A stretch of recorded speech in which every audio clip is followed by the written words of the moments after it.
Buonasera cari telespettatori, grazie per aver scelto di restare in nostra compagnia. Come sempre ho qualche problema con le grafiche, mi metto un po' più comodo perché sono sempre la scritta in fronte. Allora, questa sera due tematiche importanti come sempre. La prima è la seguente, presa un po' da un caso di cronaca spiacevole: meglio coma etilico che la scuola. E successivamente invece parleremo di sicurezza all'interno della propria abitazione.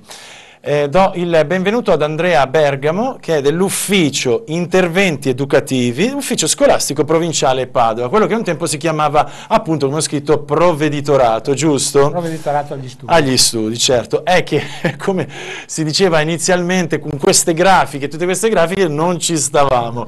È talmente lungo questo nome che, insomma, abbiamo fatto uno short. Allora, addentriamoci in questo argomento. Sappiate che avremo varie telefonate sia dal territorio che anche dalla capitale, e sentiremo addirittura un ragazzo, un liceale, per capire un pochino questo fenomeno che tocca i nostri ragazzi. Allora, abbiamo detto purtroppo un caso di cronaca, questo ragazzo quindicenne, sottolineo l'età, così giovane, quindicenne, che decide di, come si dice a Padova, da noi a Milano bigiare, bruciare scuola. E cosa fa furbamente? Marinare scuola, furbamente beve tutta la mattinata, finendo così in coma etilico e quindi all'ospedale e con rischio vita. Voglio capire effettivamente che cosa è appunto l'ufficio interventi educativi, e quando si parla di dispersione e orientamento scolastico in che temi andiamo a finire. Prego, dirigente. Bene, sì, grazie Emiliano, buonasera. Beh, intanto una sottolineatura, no, ci dispiace moltissimo per questo ragazzo, certo, per capire cosa gli è successo, però non credo che il ragazzo abbia scelto il coma etilico al posto rispetto alla scuola. Certo, Cioè, questa è la classica provocazione, è una conseguenza, la classica provocazione giornalistica. Esatto, è una conseguenza che gli è capitato. Certo, lui stamattina, l'altro giorno, quando è successo, non aveva voglia di andare a scuola, ha pensato bene di bruciare, marinare, sì, di non andare, chissà.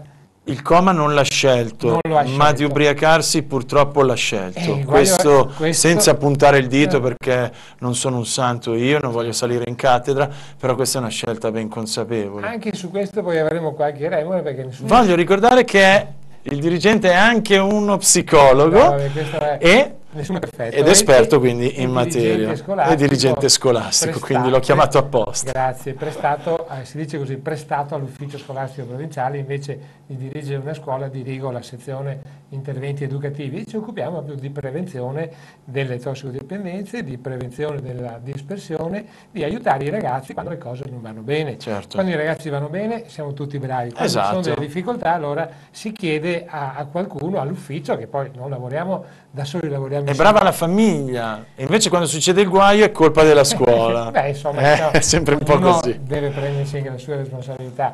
Diciamo che spesso i ragazzi sopravvalutano le loro possibilità, sono convinti che in un bicchiere 2 3 possono reggere, poi magari invece al quarto cominciano ad avere giramenti di testa. Certo che per arrivare al coma etilico, insomma, deve aver bevuto, ma probabilmente ha bevuto a stomaco vuoto, certo, perché era mattinata, e ha bevuto in un lasso di tempo molto ridotto, no? La cosa brutta da dire sono due, ecco, che primo, questo ragazzo quindicenne ha trovato anche qualcuno che gliel'ha venduta. Esatto, perché gli inquirenti stanno appunto cercando di capire dove ha preso gli alcolici, chi e chi no. Certo, apro una piccolissima parentesi: l'altra sera al supermercato c'erano due ragazzini che hanno chiesto a un ragazzo un po' più grande di loro, gli ha dato la bottiglia di liquore, cioè, vai tu alla cassa, e questo tranquillamente è andato alla cassa con la bottiglia di liquore per gli altri, quindi i ragazzi... Beh, Bergamo, c'è anche da dire che io tempo fa, è il nostro compito, ho mandato un minorenne a comprare le sigarette e a comprare in un supermercato l'alcolico di turno, e nessuno gli ha chiesto niente, nessuno ha chiesto nulla. È raro, anzi mi sono complimentato quando magari nel supermercato a grande distribuzione ho sentito fare la domanda: mi fai vedere la carta d'identità, sei maggiorenne? Ma è rarissimo, mi è capitato poche volte, e lì veramente è la commessa, l'incaricato o la dirigenza che è da premiare. Diciamo che qualcuno ha sempre le sue colpe, allora questa è la cosa grave. La seconda cosa è che questo ragazzo, che probabilmente ha delle sofferenze, vive una situazione di disagio, probabilmente per la scuola o anche per altre cose, abbia deciso di darsi un po' all'alcol, come si diceva una volta, per dimenticare, o comunque pensando di trovare qualche momento di felicità. In realtà ha trovato il coma e fortunatamente qualcuno ha trovato lui in una via centrale, perché c'è anche il rischio che potesse rimanerci là. Ecco. Certo. E fortunatamente, e senza nulla togliere alla gravità del caso, ecco, noi sappiamo che il periodo dell'adolescenza ha questi bassi ma anche gli alti, no? Ha detto adolescenza e noi abbiamo un adolescente però, insomma, al telefono. È in prossimità di maturità, eccolo che arriva, quindi questo studente liceale, in prossimità, dicevo, di maturità, si chiama Condo. Sì, metta pure l'auricolare per sentire questo ragazzo al telefono. Condo, ciao! Ciao, ciao! Allora, noi ti abbiamo disturbato perché volevamo la testimonianza, insomma, non solo delle istituzioni, ma anche di voi ragazzi. Tu fai un pochino stasera da portavoce ai ragazzi. Senti, io voglio entrare un pochino... Pessimo. Eh? Forse anche un portavoce pessimo. Beh, pessimo o no, insomma, sei un testimone di ciò che è, insomma, l'adolescenza, essere giovani, essere ragazzi. Allora, io voglio capire, e so che tu sei un ragazzo sincero, hai mai tagliato, bigiato, bruciato tu la scuola? Da noi sì, ci tagliare, comunque beh, sì, l'ho fatto, ovviamente non è una questione di vanto o altro, ma non lo si fa di certo per quello, ovviamente magari si pensa, i ragazzi tagliano, che cosa sbagliatissima. C'è chi lo fa molte volte perché non ne ha voglia, proprio nella scuola, esempio che succede anche da me in classe molte volte, e c'è chi lo fa delle volte anche per evitare un brutto voto. Semplicemente però, se lo si fa per un brutto voto, sono dell'idea, cioè per evitare un brutto voto, sono dell'idea che bisogna poi cercare di studiare quella materia finché non si... Cioè, in modo da recuperare. Senti, infatti, perché... Condo, ti chiedo però una verità, insomma, che cosa si combina quando si bigia? Perché, insomma, tu sai che questo ragazzo ieri, insomma, ha preferito ubriacarsi rispetto che affrontare magari il brutto voto o dell'altro. Che cosa fate? Sì, che poi tagliare e ubriacarsi mi sembra una cosa alquanto stupida. Comunque sia, io ti dirò, dove abito io abbiamo un bar, noi siamo al bar, cioè chiacchieriamo finché non è ora di tornare a casa. Però vedi, sei in un bar, può venire di sicuro la tentazione di bere una birretta o qualcosa? No, io ti dirò, a me non piace neanche l'alcol, quindi non ho la tentazione nel caso. Meglio così, meglio così. E per quanto riguarda i tuoi amici, la tua crew si dice? No, che crew.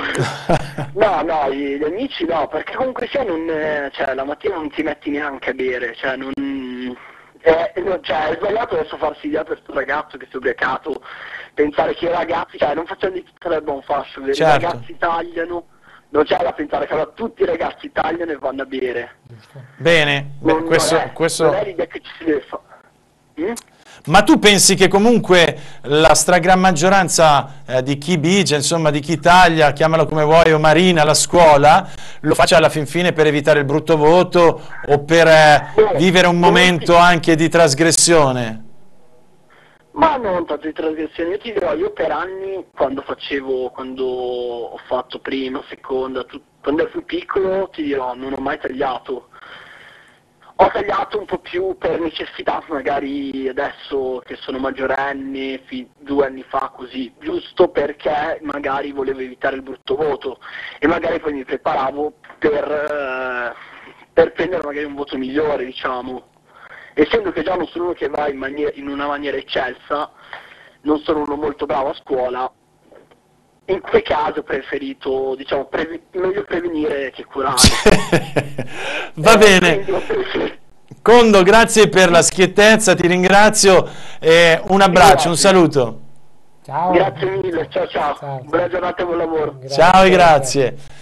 Bisogna dire che lui si è autodefinito un pessimo portavoce, in realtà è un ragazzo è che vero. è molto chiare e ha detto bene, ci si trova, si vuole evitare anche brutto voto, però dopo se lo eviti devi comunque recuperare. Quindi una marinata tecnica, diciamo. Tecnica. Che a noi professori non piace sicuramente e su questo ovviamente non posso dire altro. Dovevo vietarle di ascoltare questi tecnicismi, ma sicuramente li conosce, ecco, da che fu, insomma. Il guaio è che siamo stati un po' tutti adolescenti, la voglia di trasgredire, la voglia di fare delle cose per vedere come va a finire c'è, l'importante è avere la possibilità di poterle poi dire, di potersi confrontare. Ha detto una cosa giusta, ci troviamo al bar, al di là del bar, comunque c'è anche l'aspetto del gruppo o del branco, come vogliamo dire. Esatto, infatti ho detto crew, esatto, ad altri ragazzi, perché così si fa massa e si condivide. I ragazzi hanno bisogno del gruppo per crescere, per confrontarsi, perché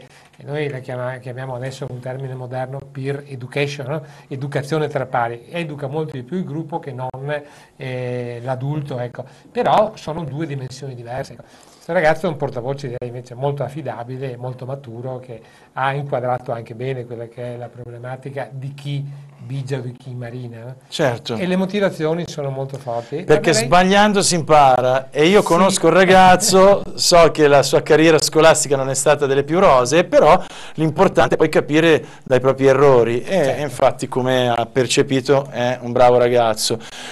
Sono tutti bravi ragazzi da noi in Veneto, io vedo che lei ha un sacco di slide, di fogli, insomma, addentriamoci anche nelle cifre. Nelle cifre, ecco, come dire, noi stiamo studiando da anni il fenomeno della cosiddetta dispersione. Esatto, cosa vuol dire? Traduciamo per noi comuni mortali. Comuni mortali vuol dire disperdere, vuol dire seminare i ragazzi qua e là.